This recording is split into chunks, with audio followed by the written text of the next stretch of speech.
बिस्मिल्लाहिर्रहमानिर्रहीम। अस्सलाम वालेकुम। दावत नूर में कहती हूँ आपको एक बार फिर से खुशामदीद। होप करूँगी कि मेरी पूरी यूट्यूब फैमिली पॉजिटिव एनर्जी के साथ अपनी लाइफ को बेस्ट तरीके से एंजॉय कर रहे होंगे। जी, आज की वीडियो में हम डिस्कस करने जा रहे हैं कि ऐसी कौन कौन सी वजूहात हैं, निशानियाँ हैं जिनसे आप अंदाज़ा कर सकते हैं कि मेल या फीमेल को यानी कपल को इनफर्टिलिटी की प्रॉब्लम हो सकती है, मतलब वो कंसीव नहीं कर पा रहे। कोई भी कपल जब भी कंसीव करने के लिए ट्राई करता है तो फीमेल के साथ जब उनके पीरियड का एक साइकिल गुजर जाता है तो नेचुरल तौर पर इस बात के चांसेस कई गुना ज़्यादा होते हैं कि वो कंसीव ना कर पाए। मतलब ये एक नेचुरल फिनोमेना है कि प्रेग्नेंट होने से कई गुना ज़्यादा प्रेग्नेंट ना होने के चांसेस होते हैं। तो किसी भी नॉर्मल मेल या फीमेल को प्रेगनेंसी अकर करने के लिए पहले 1 साल तक ट्राई करना चाहिए और किसी भी डॉक्टर या हर्बलिस्ट के पास जाने की ज़रूरत नहीं है। 1 साल के अंदर इंशाल्लाह ज़रूर ऐसा हो जाएगा कि वो कंसीव कर लेंगे। लेकिन अगर 1 साल से वो लोग ट्राई कर रहे हैं और इससे ज़्यादा हो गया है और प्रेगनेंसी नहीं हो रही है तो ये एक सेमी इनफर्टिलिटी की कंडीशन होती है। मतलब कंप्लीट इनफर्टिलिटी नहीं है, आधी इनफर्टिलिटी की कंडीशन है। ये मसला हर 6 में से 1 कपल के साथ ज़रूर होता है। अब ये मसला स्पेसिफिकली ऐसा नहीं है कि सिर्फ और सिर्फ फीमेल्स के साथ हो, इसमें से कुछ कंडीशंस मेल के साथ भी होती हैं। हम दोनों को अलग अलग तरीके से डिस्कस करेंगे। अगर हम औरतों की यानी फीमेल की बात करें तो फीमेल में सबसे ज़्यादा एज फैक्टर काउंट होता है। ख़वातीन जब 30 साल के करीब होने लगती या इसके बाद उनकी जो उम्र होती है तो उनके अंदर इनफर्टिलिटी का रेट ज़्यादा होने लगता है। अब इसकी वजह क्या है? सबसे बड़ी वजह यह है कि इनके अंदर जो अंडे की तादाद होती है, उनका जिस तरह से मैच्योर होना होता है, फटना होता है, अंडों की क्वालिटी, ये सब डिस्टर्ब होने लगते हैं और वो हेल्दी कंडीशन नहीं होती जो कि 30 की एज से पहले होती है। मतलब एज फैक्टर सबसे ज़्यादा काउंट होता है। इसके बाद पॉलीसिस्टिक ओवरी सिंड्रोम मतलब PCOS, जिसको कई दफ़ा डिटेल में मैं अपनी वीडियोस में आपके साथ शेयर कर चुकी। इसकी भी बहुत ज़बरदस्त वीडियो 3 से 4 कि क्या क्यों होता है, यह है इसकी रेमेडीज़ क्या है, वो सब चैनल के ऊपर मौजूद है, आप देख सकते हैं। इस किस्म के मसाइल फीमेल्स में पैदा हो जाते हैं जिसकी वजह से उनका वेट बहुत ज़्यादा बढ़ने लगता है, चेहरे पर बाल आने लगते हैं, मतलब मेल वाली कंडीशन होने लगती है और फीमेल्स के जो हार्मोन्स होते हैं वो बहुत बुरी तरह से डिस्टर्ब होने लगते हैं। कभी कभार ऐसा होता है कि वक्त से पहले पीरियड्स का आना बंद हो जाता है, पीरियड्स में बहुत ही ज़्यादा इरेगुलरिटी यानी ख़राबी आ जाती है। कभी कभार इसका फ़्लो बहुत ज़्यादा हो जाता है, कभी कभार बहुत कम हो जाता है और कभी कभी तो ऐसा होता है कि 3-3, 4-4 ये 6-6 महीने तक पीरियड आते ही नहीं हैं।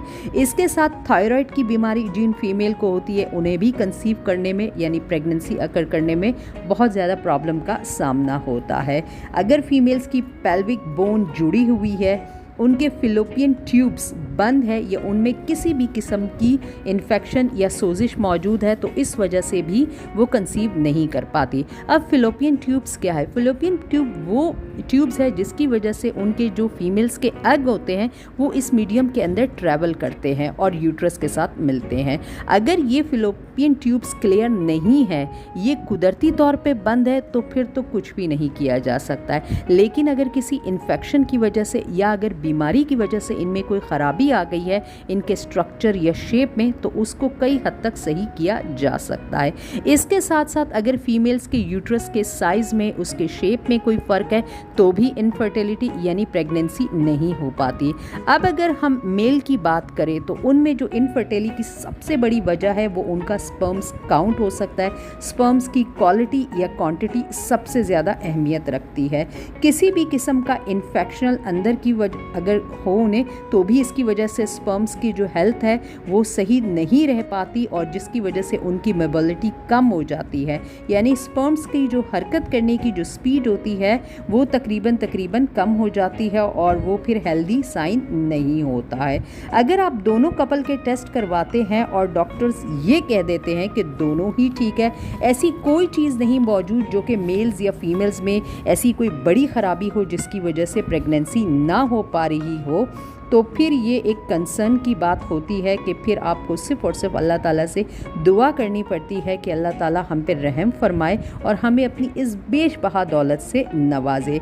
सबसे बढ़कर मैं आपसे कहूँगी कि आप डॉक्टर या हर्बलिस्ट से तभी अपना चेकअप करवाएं जब आपको 1 साल हो चुका होता है। इससे पहले इन बातों को ट्राई करना मेरे ख्याल में कोई इतना ज़रूरी नहीं है। कुछ फैमिलीज़ में बहुत ही ज़्यादा पैनिक हो जाता है और दूसरे और तीसरे महीने से वो डॉक्टर्स को देखना शुरू कर देते हैं। ये एक नेचुरल प्रोसेस है, इसे खुद होने दे, पहले मेडिकेशन ना यूज़ करे तभी बात है।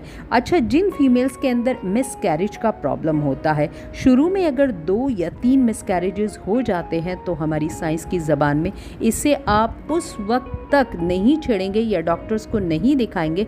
मिसकैरेज भी होना एक नेचुरल अमल है। लेकिन अगर आपके मिसकैरेजेस हो चुके हैं तब आपको डॉक्टर को ज़रूर दिखाना चाहिए और देखना चाहिए कि अंदर ऐसी कौन सी प्रॉब्लम है कि जिसकी वजह से बार बार हो रहा है। तो मतलब अगर 1 या 2 मिसकैरेज हुआ है तो आप नॉर्मल रहे और इस बात पर खुश रहे कि आपकी बॉडी कंसीव कर पा रही है, मतलब अंदर ग्रोथ हो रही है और आप प्रेग्नेंट हुए, जो कि एक बहुत ही ज़्यादा हेल्दी और खुशाइन बात है।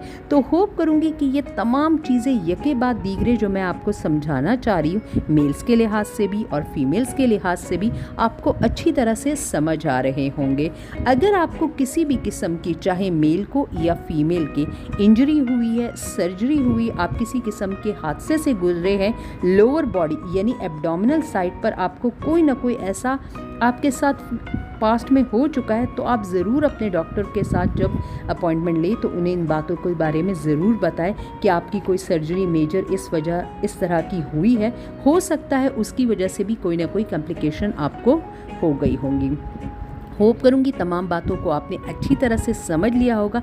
इन सब चीज़ों के साथ साथ जो बात मैं आपसे आखिर में कहना चाहूँगी, औलाद टोटली ही अल्लाह ताला की देन है। इसमें दवा से ज़्यादा कई गुना दुआ काम करती है। अगर आप अल्लाह ताला से दुआ करते रहे तो होप करें कि आप बहुत ही ज़्यादा पॉजिटिव फील करेंगे। फीमेल जो बहुत ज़्यादा डिप्रेशन ले लेती है, यकीन जानिए हर लिहाज से आप अच्छे से अच्छे डॉक्टर्स को भी दिखा दीजिए, आपको वो यही कहेंगे, फीमेल जब डिप्रेशन लेना स्टार्ट करती है तो उनके अंदर का सिस्टम बहुत बुरी तरह से जो है ना वर्किंग अपनी छोड़ देता है। मतलब कोई पॉजिटिव चीज़ अंदर नहीं होती एज बनिस्बत आप अगर मेल्स को ले मेल बहुत ज़्यादा प्रेशर ले सकते हैं, लेकिन फीमेल जिस तरह उन्हें टेंशन होने लगती है, एंजाइटी होने लगती है, तो उनके साथ साथ अंदर और प्रॉब्लम्स अंदर जन्म लेना शुरू कर देते हैं। तो मैं आपसे यही कहूँगी, हमेशा खुश रहे और अल्लाह ताला से दुआ करते रहे, क्योंकि अगर कोई चीज़ कभी नहीं भी हो पाती तो दुआ का हक अल्लाह ताला ने आपको आखिरी हद तक दिया हुआ है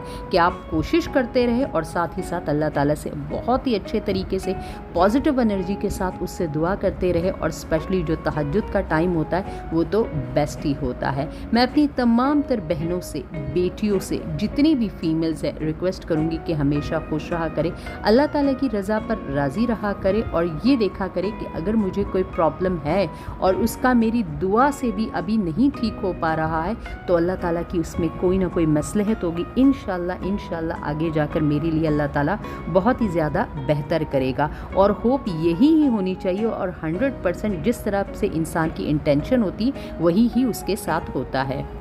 इस ज़बरदस्त से मैसेज के साथ अब चाहूँगी मैं आपसे इजाज़त। तो वीडियो को लाइक, शेयर एंड सब्सक्राइब करना बिल्कुल भी मत भूलिएगा। अल्लाह हाफिज़।